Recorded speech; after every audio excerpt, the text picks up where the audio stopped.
सुप्रभात। मैं Arun Kumar residential Paramount mission school से यूट्यूब चैनल में आप लोगों का हार्दिक स्वागत करता हूं। अब आज हम लोग वर्ग 7वां और हिंदी बुक से पाठ 3 कार्ल मार्क्स के बारे में पढ़ेंगे। और पाठ 3 को पढ़ने से पहले इसके कुछ कठिन शब्द हैं, उस कठिन शब्द को हम लोग देखेंगे अपने बुक में। सबसे पहले है उपलब्ध। उपलब्ध का मतलब होता है प्राप्त करना, अवेलेबल। विषमता का मतलब होता है असमानता। चिंतक का मतलब होता है सोच विचार करने वाला। संपत्ति का मतलब होता है धन दौलत। प्रारंभिक का मतलब होता है शुरुआती, स्टार्टिंग जो होता है उसको प्रारंभिक बोलते हैं। अध्ययन का मतलब पढ़ाई। उपाधि मतलब डिग्री, घनिष्ठ, गहरा। निश्चित का मतलब तय, पक्का, जो श्योर है। डिफिनिट जिसको बोलते हैं। वर्ग संघर्ष मतलब 2 वर्गों में लड़ाई, जिसको क्लास स्ट्रगल बोलते हैं। सर्वहारा वर्ग शोषित वर्ग को बोलते हैं, सबसे जो हार जाता है। सहभागिता शामिल होना। उन्मूलन जड़ से उखाड़ फेंकना।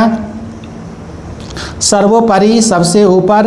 व्यक्त मतलब होता है प्रकट करना। अस्तित्व मतलब किसी के होने का भाव। अर्थहीन मतलब बेमतलब। तो ये था शब्दार्थ। अब हम लोग पाठ की ओर चलेंगे।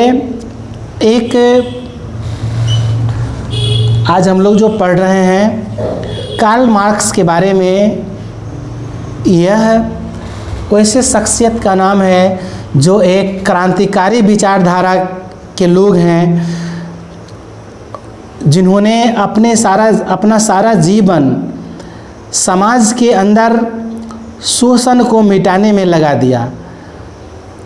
समाज में किस तरह से उत्थान होगा उस चीज़ में लगा दिया, और अपने संघर्ष से लोगों को बता दिया जो नहीं, क्रांति चाहिए, लोगों में बदलाव चाहिए, लोगों के जीवन में बदलाव ज़रूरी है।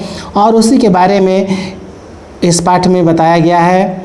यह पाठ महान क्रांतिकारी चिंतक और विचारक कार्ल मार्क्स के जीवन एवं कार्यों का लेखा जोखा प्रस्तुत करता है। साम्यवाद के जनक कार्ल मार्क्स जीवन भर समाज में व्याप्त शोषण को मिटाने के लिए संघर्ष करते रहे। उनका अपना जीवन नितांत गरीबी और कठिनाइयों में बीता। इसके बावजूद उन्होंने समाज के सर्वहारा वर्ग का नेतृत्व कर क्रांति करने की प्रेरणा दी। उनका दर्शन हमें एक नई दिशा में सोचने को विवश करता है। मार्क्सवादी दर्शन पर चर्चा होनी आवश्यक है। भारतीय संस्कृति में सबके सुखी रहने की कामना करते हुए कहा गया है, सर्वे भवन्तु सुखिनः सर्वे सन्तु निरामया, अर्थात सभी लोग सुखी हो, सभी लोग निरोगी हो। लेकिन ऐसा सोचने वाला हमारे समाज में बहुत ही कम लोग होते हैं। पश्चिम के विचारक भी ऐसे समाज की कल्पना करते आ रहे हैं जिसमें सब लोग सुखी हो। सुख सबको चाहिए, सभी चाहते हैं खाने पीने की सुविधा हो, पहनने को अच्छे वस्त्र मिले, रहने के लिए मकान हो, बीमार पड़ने पर चिकित्सा सुविधा उपलब्ध हो, शिक्षा एवं मनोरंजन के साधन प्राप्त हो तथा जीवन की अन्य सभी सुविधाएं मिले। यह एक आदर्शवादी स्थिति है, पर वास्तविकता कुछ और ही है। मतलब कहने के लिए बहुत सारी चीज़ है, लेकिन वास्तविकता जब हम अपने समाज में लोगों से रूबरू होते हैं, लोगों से मुखातिब होते हैं, तब वास्तविकता का पता हमें अवश्य चलता है।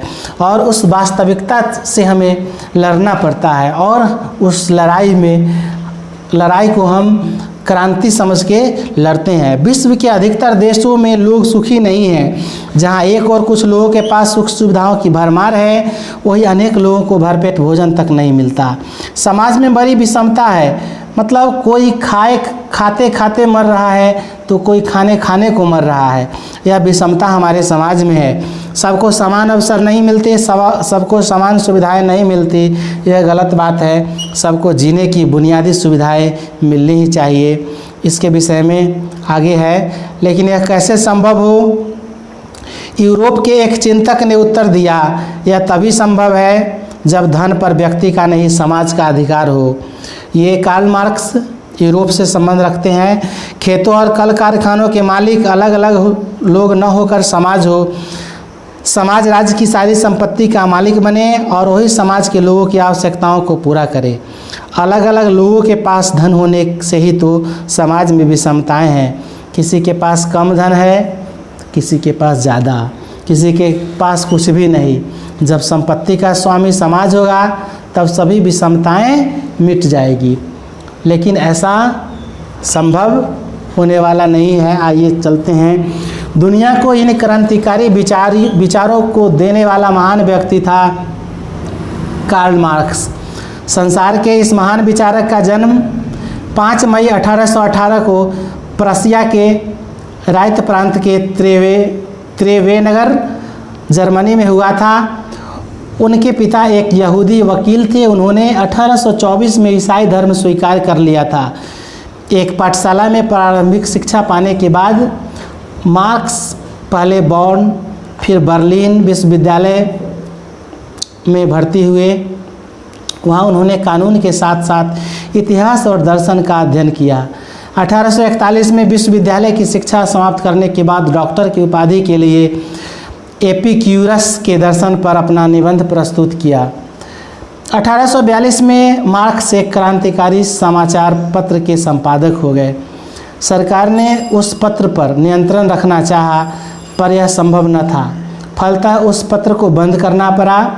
1843 में मार्क्स ने अपनी बचपन की मित्र जैसी जेनी फान वेस्ट फालेन से विवाह कर लिया। 1844 में मार्क्स की भेंट पेरिस में एक युवक से हुई जिसका नाम फ्रेडरिक एंगल्स था। मार्क्स के साथ उसकी भेंट ने उसकी दिशा बदल दी। दोनों का यह घनिष्ठ संबंध जीवन भर बना रहा। दोनों ने मिलकर साम्यवादी विचारधारा की रूपरेखा निश्चित की और उसका प्रचार किया। 1847 में मार्क्स और एंगल्स एक गुप्त प्रचार सभा कम्युनिस्ट लीग में शामिल हो गए।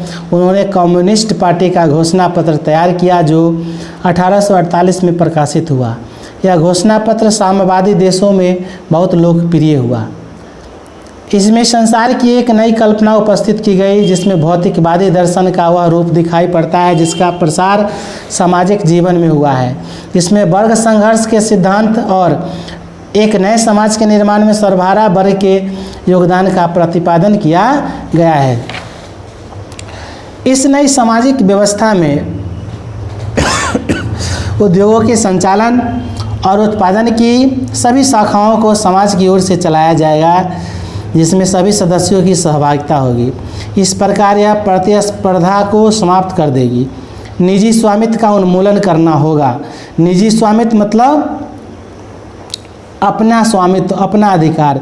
इस प्रकार एक ऐसी वितरण व्यवस्था के लिए पर्याप्त वस्तुओं का उत्पादन किया जाएगा जो समाज के सभी सदस्यों की आवश्यकताओं की पूर्ति कर सके। समाज का श्रमिक वर्ग ही सर्वहारा वर्ग है। श्रमिक मतलब होता है मजदूर वर्ग, जो मजदूरी करके अपना जीवन बसर करता है। इस वर्ग के हितों की सर्वोपरि मानना होगा। कार्ल मार्क्स के अनुसार समाज में केवल 2 वर्ग हैं। एक को कहते हैं पूंजीवादी वर्ग और दूसरा मजदूर वर्ग। पूंजीवादी वर्ग कौन है? जो समाज में सुखी और संपन्न जीवन जीते हैं उनको पूंजीवादी वर्ग बोलते हैं। और जो वर्ग शोषित हैं, जो वर्ग शोषण होते रहते हैं, मजदूरी करते रहते हैं, मजदूर बन के शोषित होते हैं, दुखी होते हैं, उनका वो होते हैं मजदूर वर्ग। जब उनका शोषण बढ़ जाता है तब वह सर्वहारा हो जाते हैं, मतलब सब जगह से वो हार जाते हैं। तो वह क्रांति चाहता है और क्रांति के द्वारा पूंजीवादी वर्ग को मिटा देता है। तब ऐसे समाज की स्थापना होती है जिसमें कोई वर्ग नहीं होता। वहाँ सभी समान होते हैं, सभी सुखी होते हैं।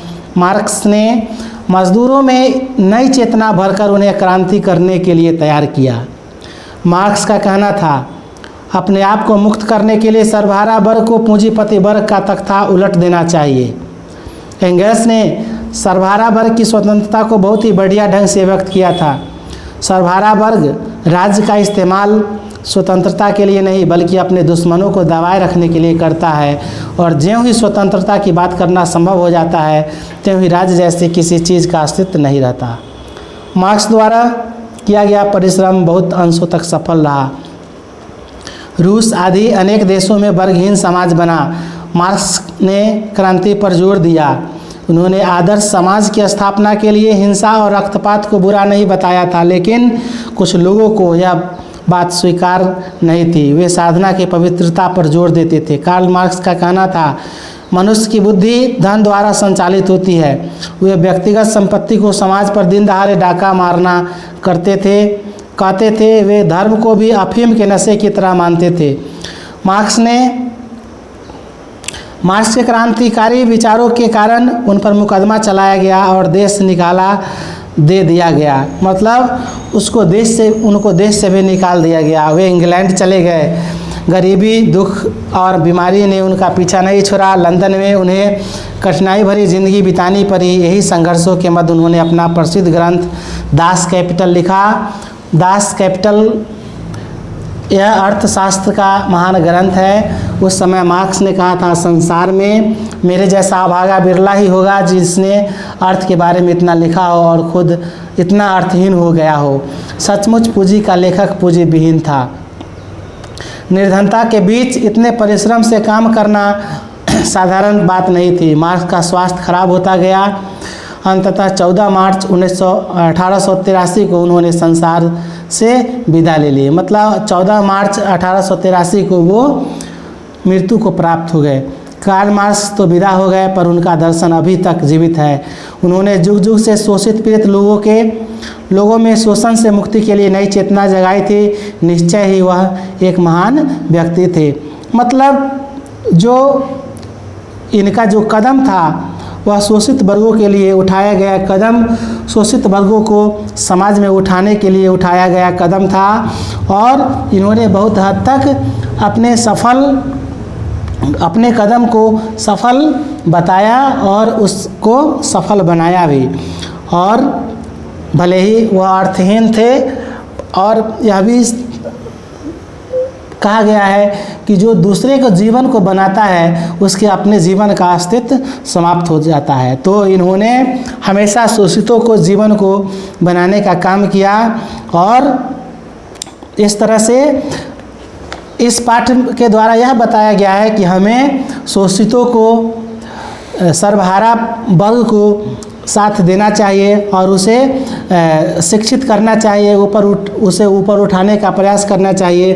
तभी जो है हमारा देश आगे बढ़ सकेगा। इस तरह से आपका ये पाठ 3 समाप्त हो चुका है। इसके प्रश्न उत्तर के लिए हम लोग अगले वीडियो का इंतज़ार करेंगे। धन्यवाद।